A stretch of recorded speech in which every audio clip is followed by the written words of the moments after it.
Yeah, hi. Alrighty, ladies and gentlemen, it is time for your late, out of date Smackdown review. Smackdown was pretty boring in my honest opinion. Some people thought I was surprised that people think that the show was good for some reason, even though how the hell the show was good. I think the only reason why people are praising SmackDown because one's like storyline that's existent somewhat. Like, but the thing is, it's not even mean that it's done well. You know what? Just because there's actually a storyline that's going on in the show with Roman being back and whatever, and Jimmy being around, does not mean the show was entirely good. Just saying, and even if it's like just one existing storyline, it's not even like it's not done right. In all honesty, everything else is like, who really cares about the show? Just in all honesty, like who really cared about this show? A lot of things that happen on the show is very boring. In all honesty, very plain. So that's why I can't even say that this show was even good, in my honest opinion. So I'll be honest with you. Anyways, grab your Coca-Colas, drink it magnificently, and Aspire makes the bitches go, oh shit, on the big black couch, alright, ladies and gentlemen. Trying to enjoy some Coca-Cola. I'm not gonna lie, just unmotivated to talk about wrestling now at the moment because I'm just not a fan of modern wrestling or just like my love for it. But let's just talk about this there. What does this show tell you? Like, they had The Rock show up at Blood and he wasn't on fucking SmackDown. Not that I was expecting The Rock to be there, but they didn't even mention The Rock, like, for fuck's sakes. Oh shit, cheers, motherfuckers.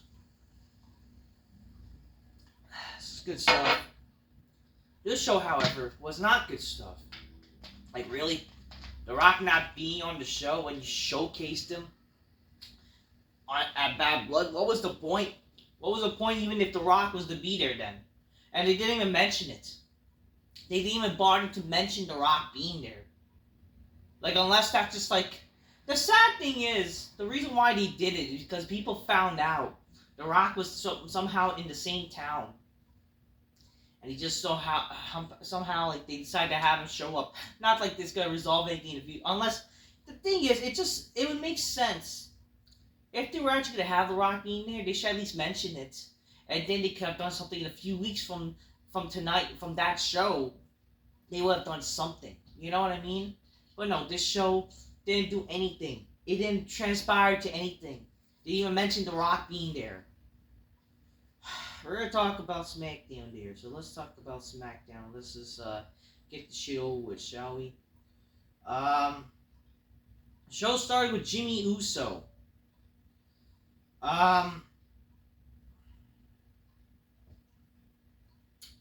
Jimmy Uso, he shows up on SmackDown. I don't know. I honestly don't really remember much from SmackDown, to be honest with you. I don't really, not that I care. I'm just like, I'm kind of just done. Okay, so Jimmy Uso comes out with a massive reaction, so welcome back chants. He hypes up, like, so basically he talks about how, I don't miss you too, Uso. Welcome to Friday Night SmackDown. I've been wanting to say this long time, like, you don't see Stone Cold say, welcome to Friday Night SmackDown. You don't see fucking wrestlers, cool wrestlers, by the way, say, welcome to SmackDown and blah, blah, blah. Like, just fucking talk. That's the announcer's job to say, welcome to SmackDown, welcome to Raw, etc. Why do wrestlers nowadays have to always say this shit? It's just so freaking annoying. Like, come on. Unless, like, you have, like, a catchphrase, like, welcome to Raw is Jericho, welcome to even Monday Night Rollins. Like, even though I hate Seth Rollins, that's something. Shit like that. That shit that works into your character. Why does Jimmy need to say welcome back? Welcome to SmackDown. He then talks about how, my brother turned on me, and now I'm no longer. Now it's gonna be brother versus brother tonight.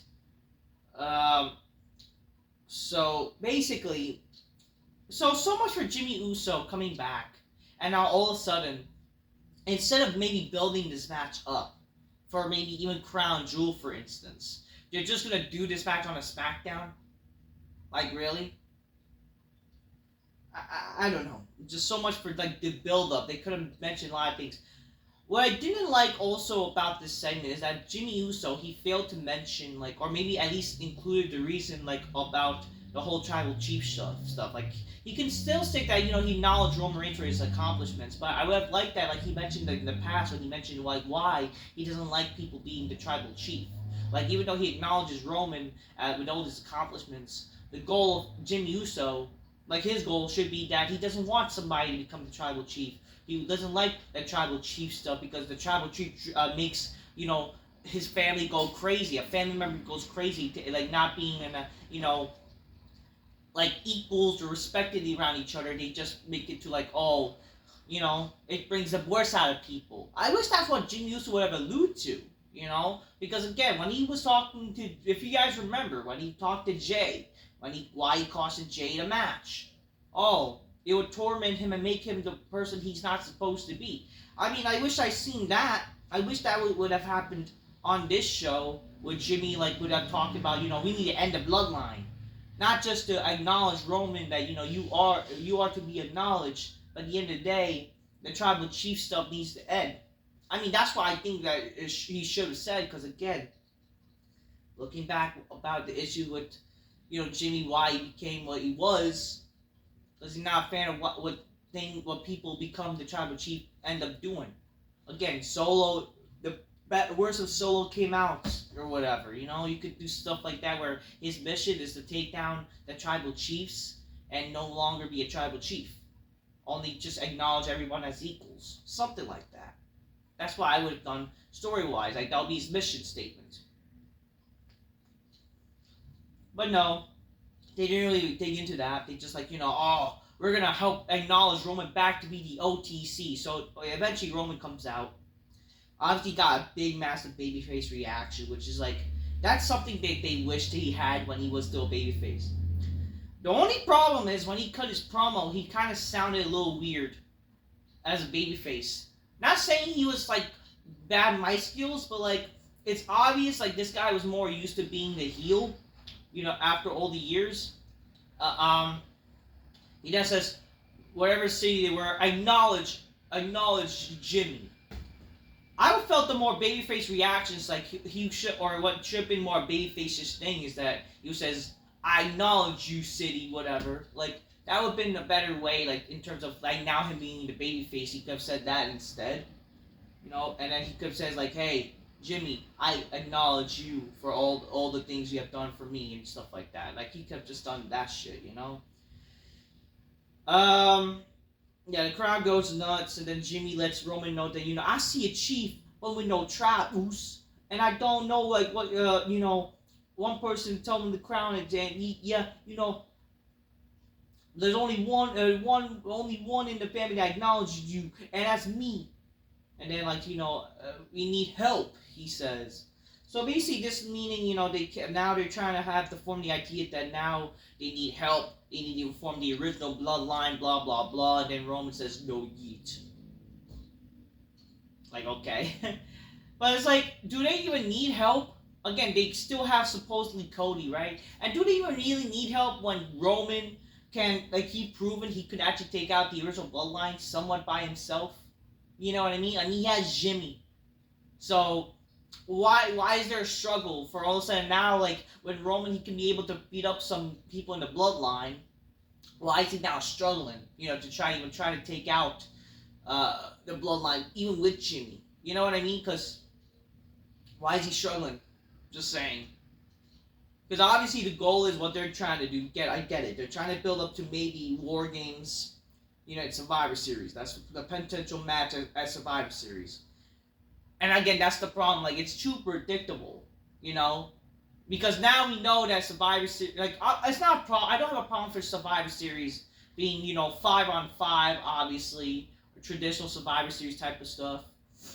But obviously, when you already announced it to be War Games, like, we know that it's gonna be the Bloodline versus Bloodline Civil War Games match. Not that I don't mind that. I think that's cool. If The Rock is in that match, we're gonna be golden. Like, it's gonna be amazing if The Rock is in that match, and he should be. But unfortunately, I don't know. But like, it's just too predictable at the same time. You know what I mean, folks? It's just too predictable. I just wish that, they also mentioned The Rock, they mentioned some shit, and then things could make more sense storyline wise as well. It's just like it's like, why? Like, come on, you got like Stone Cold that could beat up the corporation and doesn't need to worry about having more people, only like certain times. It was just gifted that a person would help him occasionally too. Like, he could beat up like the corporation or even the fucking DX at the time. Why is Roman Reigns like? When he's proven to be like some godlike individual, like not godlike, but God mode essentially, and he's like struggling to beat up his own family. Like, I understand, like, oh, maybe because Jacob Fatu and whatever, but like, come on here, like, what are we doing? Whatever. LA Knight defeats Carmelo Hayes for the United States Championship. Andrade was watching or whatever. I don't know why or care this match happened. There's just no story and just whatever, I don't care for Carmelo, and I don't care for this. I mean, I guess LA Knight winning was okay, whatever. Cody Rhodes and Jim Uso bump into each other backstage, and then Cody says, "Big Jim." Then Jimmy says, "Z-Dog." Like, did they forget that they hated each other? Like, what are we doing? Cody thanks Jimmy for helping him at Bad Blood. Jimmy says, "It's a one-time only thing." And then Cody, you gotta worry about your own business. And then Jimmy and Roman, we gotta worry about our bloodline business. And then they show respect to each other. Like, okay, whatever. I don't know. We then see, for some reason, what is it? This NXT group, which I don't know why. Why is Jakira Jackson and Lash Legend on SmackDown? For some reason, they're having a tag title match against Bianca Belair and Jade Cargill. Like, I was confused when this was announced. So, I don't know what the fuck was this supposed to be, but whatever. But during their entrance, Kevin Owens comes out. He's banned from talking or whatever. He's banned to appear. So here's the stupid thing is, and I've been wanting to talk about this too. So Kevin Owens did his heel turn at Bad Blood, right? But guess what? They didn't even show any footage. They didn't record any footage, right? Because for some dumb reason they thought it was good enough for a fan to maybe see it and record it. The only reason why people know is because some fan recorded the footage, posted on YouTube. I mean, they're lucky that, or whatever the fuck it was. They're lucky that the fan even recorded it, because, like, imagine if nobody cared to record it. You know what I mean? But it's like, it makes you think, why didn't they have something recorded, like, back in the day? Again, first of all, why wasn't this shown? Or at least, if you could do something in terms of reality era, why not have footage of it recorded to show on SmackDown? Or even show on Raw, for fuck's sakes. The fact they didn't show this at Raw was retarded, especially with Cody being there. Why Cody didn't care on Monday? Him probably saying that I'm going to handle this on SmackDown with Owens. Something like that. Why aren't they mentioning this shit? Or at least freaking showing... I'm sorry, but, like, stop pretending kayfabe is real or whatever, Or at least if you're going to pretend kayfabe is real, wouldn't it make sense? How is it that back in the day when kayfabe was real, they had recorded footage of when Triple H attacked Shawn Michaels, right? Why didn't they have recorded footage of, like, backstage segments that, like, would lead to a storyline, Like, again, when people legit got... Like, when you started stories, you had things happen to be shown that, who got beat up and whatever. You can't just go along and just go with some stupid footage that was recorded on an iPhone or Samsung, and then we could pretend that storyline. That's not a storyline. That's just a dumb angle. It's so stupid. And again, Kevin Owens, this whole... Again, I just don't care for another Kevin Owens heel turn, unless he's going to, for some reason, win the title. What's going to be the benefit of Kevin Owens turning heel again,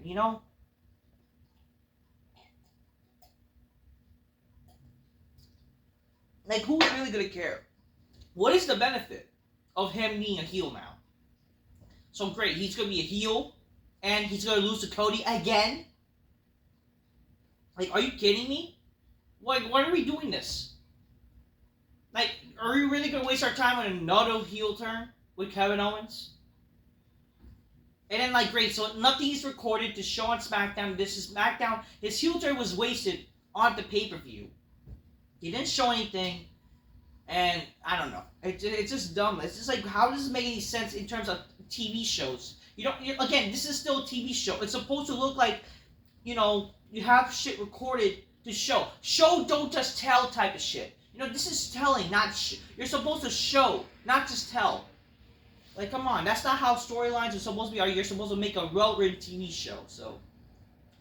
Whatever, Kevin Owens runs to the crowd. He's wearing old Dusty Rhodes shirt or whatever. He attempts to tell everyone that, I didn't turn on Cody! Cody turned on me! Then Mike's got cut off, and then he goes to Corey Graves' headset and directs the camera. Like, I was bad to not come here, but I'm showing, whatever. But then, right when he's gonna talk, Cody rushes in for some payback, and they're separated. They're like separated to not do anything to each other. Wow, very passionate. And then Orton goes into the ring to stop Kevin Owens, but then Kevin Owens like back elbow him, because he's too in the moment. Then after that, Orton gives him a punch, and they're all like, it's very heated, right? It's very heated, ladies and gentlemen. Backstage, we then see Orton calming down Cody. Says, you got a big match against Gunter, man. You got to be focused on that. And then Nick was like, I need you to win that match because it's you need to do it for SmackDown. So now, for some reason, there's bragging rights in this match. Why does Nick Aldis care that he beats Gunter? Like, what? Because of some... Again, so basically, unfortunately, they had made Crown Jewel do a stupid bragging rights, Raw versus SmackDown, champion versus champion bullshit. Like, great. Like, that's what we need. Like, that's really what we need? We really need that shit? Like, whatever. I'm going to talk about the Crown Jewel shit, like, in the future. The next match, the ghetto black bitches, whatever. I mean, they're all ghetto black bitches. They have basically, black on black crime. You know what I mean? Anyways, Bianca Belair and Jade Cargill defeats Lash Legend and Kalani Jordan. Is that what she called her? No, not Kalani Jordan. Jackra Jackson. I don't fucking care. I don't care. Nia Jax has a promo and no one cares. She's like a Humpty Dumpty. She's, leaving trails of her snacks all over the ring. And then Naomi just happens to pick it up because she's going to steal it to, provide for some child support type shit. I don't know. She attacks Nia Jax and leads to a stupid match cliche. I don't fucking know. We then see, get it? Liv Morgan is there because they, build a champion versus champion. I don't know. She's there. I don't remember, nor do I care what happened. I mean, I care for other things. Black Couch related. Her and her Rhea Ripley are invited to the big Black Couch. But other than that, I don't care. I don't care. Wait, Raquel, whatever. They're there, like, because, you gotta build that champion versus champion match where there's even no story. Like, literally, there's no story for this stupid match. But they're gonna try to pretend that this match matters, but whatever. So they're building to that shit. Nobody cares. I don't know. I don't know what to really say. Naomi defeated Nia Jax. Whatever. And then Rhea Ripley goes to attack Liv Morgan and whatever. And then, she kicks Nia Jax and something. I don't know. Something happened. I don't care. Nick Aldis says that he picked a team to face Garza and Berto for next week because they want an opportunity, and then it showed that next week the MCMG are coming or whatever, meaning it's basically the Motor City Machine Guns. If people don't know who Motor City Machine Guns, they're a tag team from TNA. They're basically the Vanilla Midgets, the original Vanilla Midgets, or before that before that, there was Paul London and Brian Kendrick. Then there was the Motor City Machine Guns becoming the Vanilla Midget Tag Team. And for some reason, they became world champions in TNA, which is fucking retarded. So, We'll talk about it. The main event. Jimmy Uso, or not Jimmy Uso, Jay, or not, I'm gonna say, Solo Sikoa. Solo Sikoa defeats Jimmy Uso, so much for Jimmy Uso's return. He already loses, and already looks like a joke. I get it, Bloodline advantage, I get it, but like, come on. This is Jimmy Uso's first match. And why the hell is he struggling to beat, like, Solo? And why wasn't Roman there? Roman then comes out when it was like, 4-on-1 disadvantage. And then Roman does come out, but then for some reason Roman was overwhelmed. And then you got Samoan spiked and they're both like taken out, and they're both like, they can't do this alone. Like, it's really not that hard. Again, Roman was able to stop the Bloodline when they were beating up Cody Rhodes. Now he can't stop the Bloodline when Jimmy's involved. Like, where's the consistency here? Where's the consistency of believability and resiliency? You know what I mean? Like, where's the consistency here? Like, that just takes away of the intriguement of this shit. Just saying. Really? Roman couldn't withstand his own way? Like, coming to help Jimmy?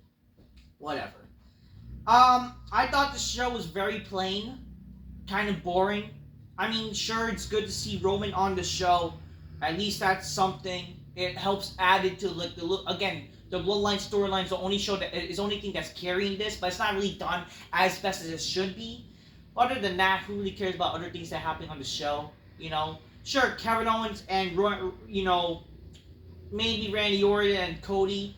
It just like, would it lead to something? And is it even worth caring? You know what I mean? They really gotta do something. But whatever, we'll see what it goes. But like, other than that, the show felt very plain, very boring in my honest opinion. That's all I done gotta say. I'm just keeping your gauge, close magnificently, inspired me, bitches go oh shit on the big black couch. That's all I done gotta say. Until next time, peace. Goodbye. Very plain, very boring show, in my honest opinion. That's just all I done gotta say. Peace, people. Goodbye.